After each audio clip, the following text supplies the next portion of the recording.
我叫 Richard， 含住金鎖匙出世，外國名牌大學畢業，主修工商管理。我老豆中環商界，叱咤血汗工廠。佢嘅人生哲學係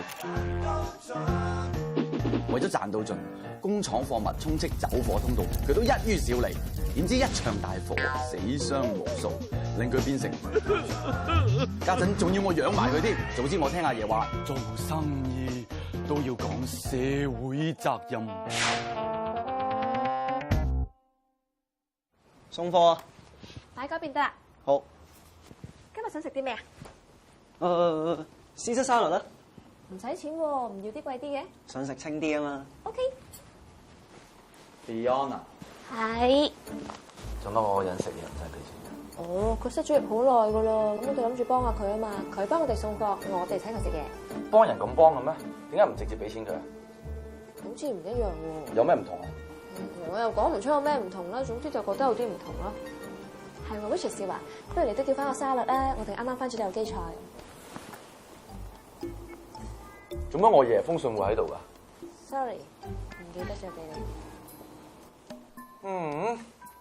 啲價錢都我都係唔要啦。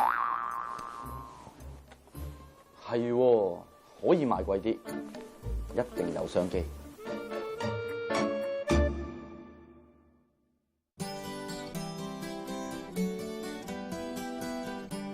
最初開辦呢個農場嗰陣，其實係由一個扶貧計劃開始嘅，希望幫助到天水圍嘅失業人士提升佢哋嘅能力，喺區內自力更生。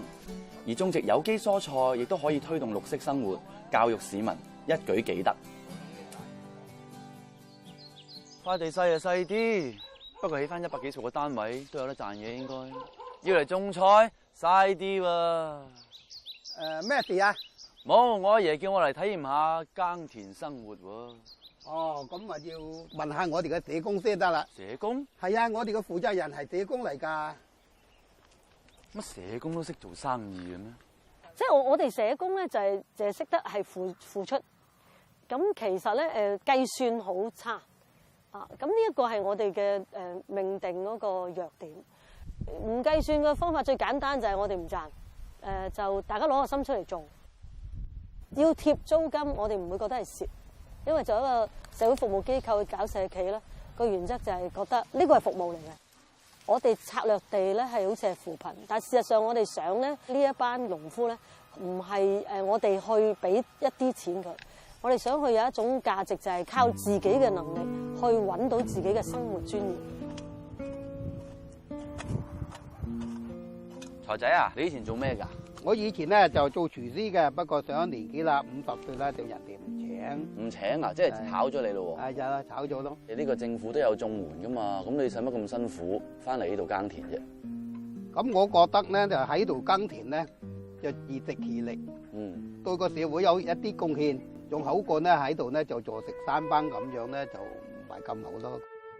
而家呢度有好多土地丟荒咗，咁多啲人出嚟有嘢做。咁亦都可以多啲生產一啲食物出嚟，呢個社會就唔使好似而家啲哇百物騰貴，覺得都好犀利咁樣。呢個有機農場除咗幫助到好似財仔呢一類失業人士之外，原來仲幫助到一啲單親家庭嘅喎。農場嘅賣菜隊係由機構嘅單親家庭服務組嘅會員組成，佢哋覺得助人又可以自助。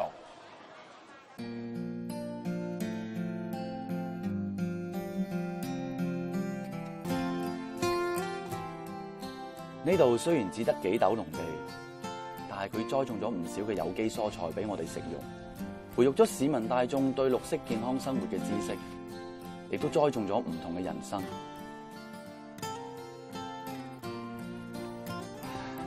其實呢笪地都唔一定要起100幾十個單位啊，作為種田都唔錯啊。商業利益同埋社會價值，究竟應該點樣取捨呢？